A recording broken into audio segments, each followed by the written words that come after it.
What's up YouTube? I'm Al, and behind me is a 2010 Mac Pro that has been upgraded in just about every way possible.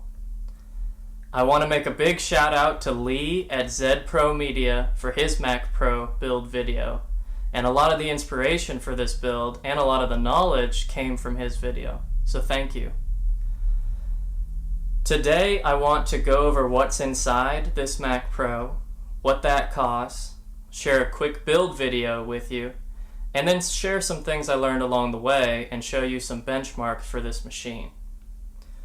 This Mac Pro came to me with dual Xeon E5620 2.4 GHz CPUs, 32 gigs of RAM, and an ATI Radeon 5870. I bought it on eBay for about $400. It didn't include any power cords or hard drive. And since I've upgraded it with dual X5690 6-core 3.46 GHz CPUs for a total of 12 cores, 64 gig of 1333 MHz ECC RAM, a 500 gig NVMe boot drive, two 1TB SSDs, USB 3.0, a 10 terabyte hard drive, and an AMD Vega 56. Combined, I've got about $1,500 in this build, but I did have all of the storage devices already.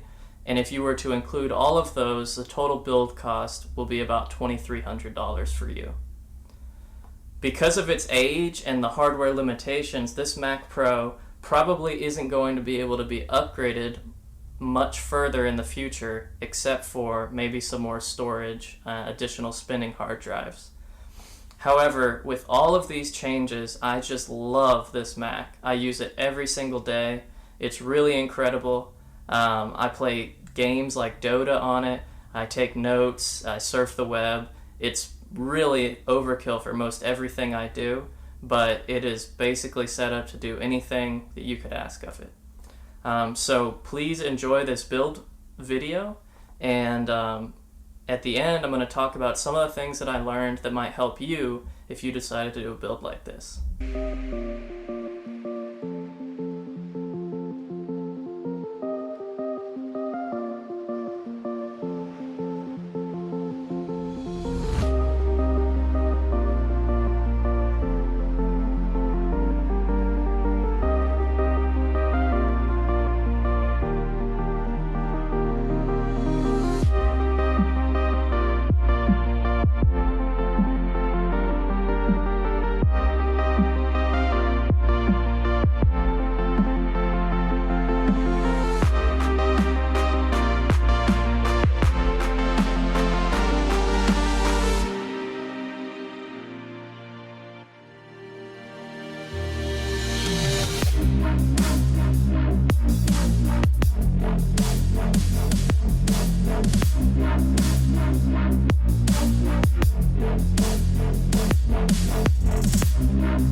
I hope that you enjoyed watching that build video as much as I enjoyed putting it together for you. There were a few things that I learned throughout this build that I thought would be really helpful for anyone who wants to consider it. I also have some benchmarks after that, and first though, I would say that if you were considering building a classic Mac Pro like this, my advice to you would be do it. Without a doubt, I think you'll see when we get to the benchmarks that it handily outperforms more modern and more expensive products that you can buy new, and I think it's really, really good. So if you were going to continue with a build like this, do know that I was able to buy this Mac Pro for about $400 on eBay. Most of the dual cores I saw on there were going for about $600 or $700. This case had a little bit of damage, some scuffs and things like that. So if you can find one for less than $600 or $700, that's probably a good deal. As I was doing the build that you saw, and as I was installing all the way up to Mojave, I learned that you have to start with Sierra and then go to High Sierra and then upgrade to Mojave. I thought that I could just put all of my parts in and upgrade the firmware and do the install that way, but that's not really, that wasn't possible from what I found. And then the other tip I would have is the SSDs I have in here and the NVMe drive are both using PCIe cards. But what I found was a lot easier during the install was to take an SSD or a hard drive and plug it in the motherboard through the trays in the Mac Pro and do all of your installs, and then use the app Carbon Copy Cloner to clone to the NVMe drive. And then in the Mac system preferences, you can choose the NVMe as your startup disk, and you can reformat the previous install drive. I wasn't able to figure out how to get the install setup stuff to recognize the drives in the PCIe cards.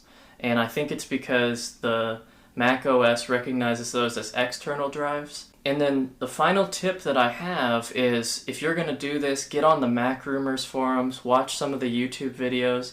There's a lot of really good information that helped me put this together. I would not have been able to do it without a lot of the stuff from the Mac Rumors forums and without some other YouTubers. If you're going to upgrade your video card to a Vega 56 or an RX 580, that's a great idea. Definitely check out on the Mac Rumors forums the Polaris Vega compatibility guide. A lot of people are on there testing different graphics cards and telling you what works and what doesn't with the classic Mac Pro.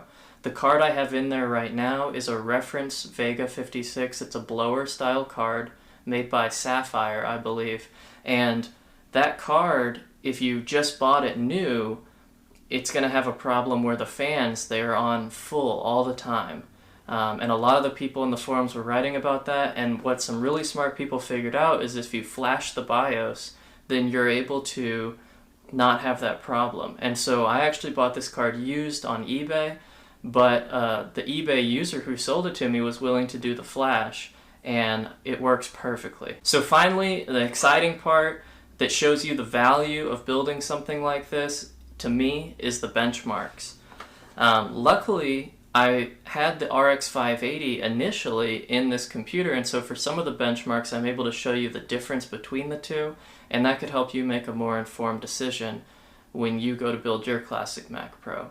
I didn't find that the RX 580 was enough for what I was doing, and really the only graphics intensive work that I have is playing Dota, and as silly as that is, the RX 580 with the Mac OS driving it just didn't really, it wasn't up to what I had experienced in the past. And so I would recommend probably going with the Vega 56, but your experience may be different. So in the Luxmark Ball rendering test, the RX 580 scored a 13,669, and the Vega doubled that score at 26,408. I tested Unigine Heaven At the extreme 4K settings, the RX 580 got 23 frames per second and scored 590, and the Vega 56 got 40 frames per second and scored 1091. So we have the Vega outperforming quite a bit, which is what you'd expect from a higher end card like that. In Cinebench and the OpenGL, it scored with the Vega 56 65 frames per second, and our CPU score in Cinebench was 1609. The last part that I think is most exciting was the Geekbench results. And the reason is that a lot of Mac users are using Geekbench and they report what they score, and that lets us compare to the modern trash can Mac Pro or the iMac Pro. So in Geekbench, our single core score was 2,993, which is not very high. You're limited by these older Xeon processors. But our multi-core score was 26,100. This multi-core score outperforms the 8-core trash can Mac Pro and gets within a spitting distance of the 12-core trash can Mac Pro, which start at $4,000 and $5,200 respectively. And if you remember, including all the storage, if you bought everything new with the storage and you bought all of your parts like the processors and the graphics card used like I did, I only paid $2,500 for this entire setup. So for half the price, we're performing at the same level as these other computers. In the Geekbench compute score with the Vega 56, I was able to get a 174,220 score, which from what I could find beats the iMac Pro, which starts at about $5,000 again. So for under half the cost, including a lot more storage internally, not having to use any kind of dongles or anything like that, I've got 2.5 terabytes of flash storage and 10 terabytes of spinning disk storage with the ability to add another 30 terabytes if I wanted to. I'd say that this computer has got to be one of the best values out there right now. Now, your big concern, I guess, if you build something like this, is that now in 2018, we're really getting to the end of our ability to upgrade a lot of these things like the processor and the memory. Due to the hardware in the machine, we're really limited. And so today, it performs really well. If you were going to do something like this 2 or 3 years from now, it may not be as good of a value, but it may be for you. So what I found is that for me, this computer is incredible. It does everything that I could want it to do, and I would build something just like this again in a heartbeat. So thank you for watching. If you made it all the way to the end, you have a lot more patience than I do. This is the first video I've put up. I'd love to keep making quality content for you guys. So if you have any feedback, please just leave it in the comments section. If you're interested in buying any of the parts that I used, I'm going to try to set up some Amazon affiliate links in the description below. So thank you, and until next time.